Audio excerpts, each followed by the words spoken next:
Thank you very much, Kenny. Yeah, my name is Melvis, and I am currently the lead strategist and marketing head for the gaming ecosystem called FantaCore.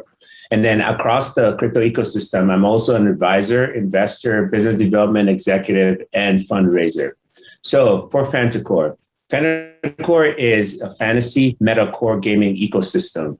In the gaming world, there are no harmonized platforms that bring gamers, developers, investors into a fluid ecosystem. So ultimately, FantaCore serves as a gaming as a service powered by the following components: play to earn, build to earn, a game development launcher, multi-gaming ecosystem, a game staking platform, NFT marketplace, game asset swap, and also a social channels network.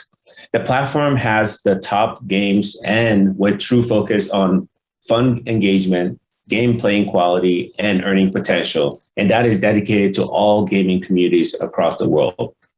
FantaCore's Fantasy of Universe is a unique and advanced cross-chain mechanism that enables the ability to scale GameFi ecosystem to allow anyone to monetize on their gaming experience and also investment opportunities across different social networks. I'm glad to be on this panel today and look forward to talking about the metaverse and sustainable initiatives. Thank you. Thank you so much. Yeah, so thanks to all the panelists that came, just mentioned everything before me, but at the end, I'm going to give a macro view of what the metaverse is and how come some people may think it's all about hype. To begin with, I'll start by describing a corollary comparison to another technology. So in around 2007, Apple launched the first iPhone.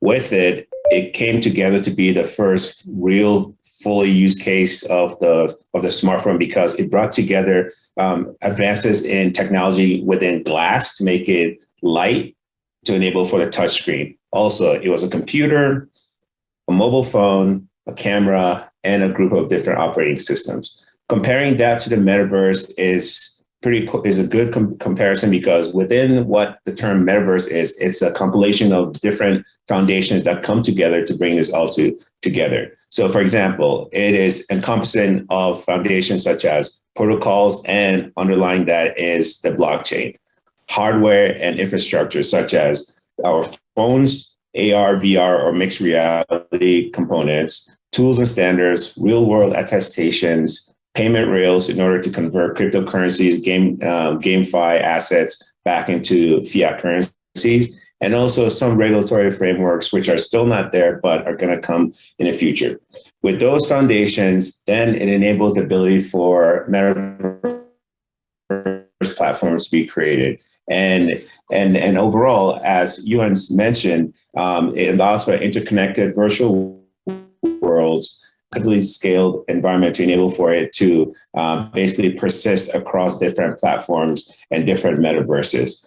And lastly, and this is one of the biggest components of FantaCore, or our gaming universe that we've building and will be launched very soon, is that with all these different components around the foundations and the metaverse platforms coming together, it enables the ability to create, play, transact, work, and also socialize across any different type of platform with anyone across the world.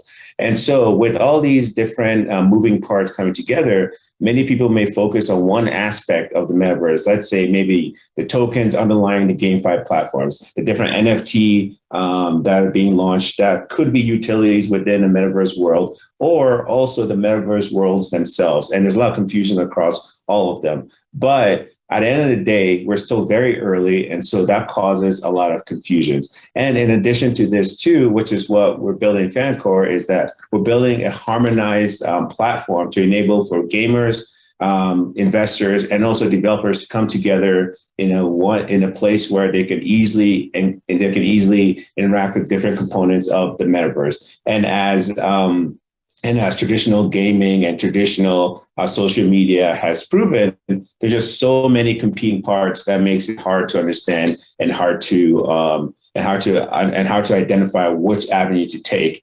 And so that's why at the end of the day, education and trust, and also just having an open mind to understand what is new and what's growing is very important. Because in 2007, all the different components came together to allow for the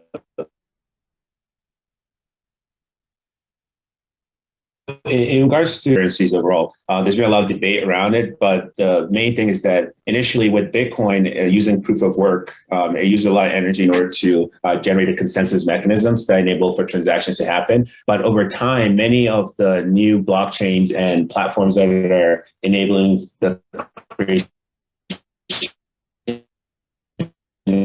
of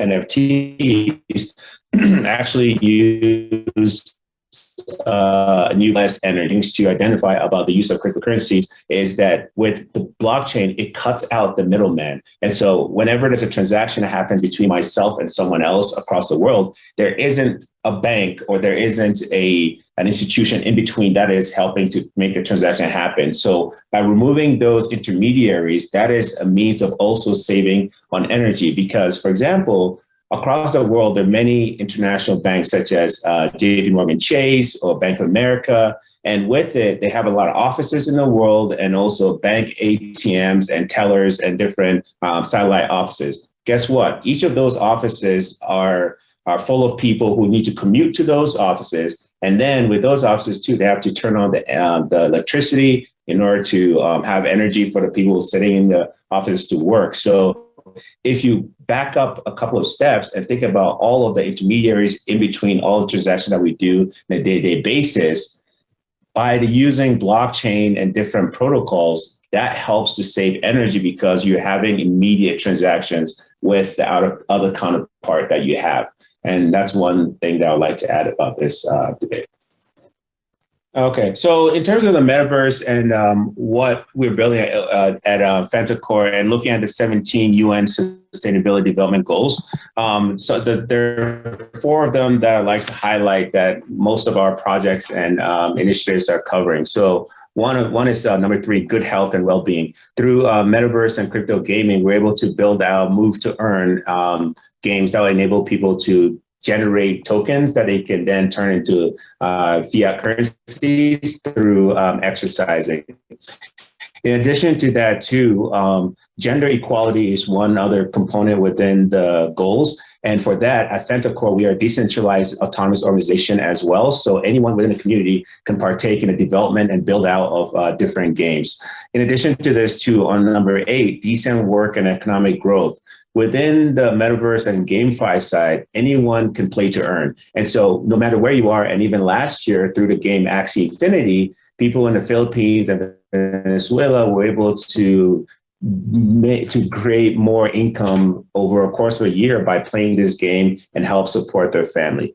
And then lastly, number 13, climate action and combating climate change. That is a big component to what we're doing here in crypto, in the sense that there are many different protocols, as I mentioned earlier, like Avalanche, Solana, that enable you to create different projects using proof of stake and other methods that are very environmentally conscious and protect the environment. And as I said earlier, through using crypto, we cut out the middleman. So that helps to save the environment as well. It says that not many people are using driving to work or even work from home. Is one of the biggest component of being in crypto now. And we're in a digital world. Thank you, Marcus. And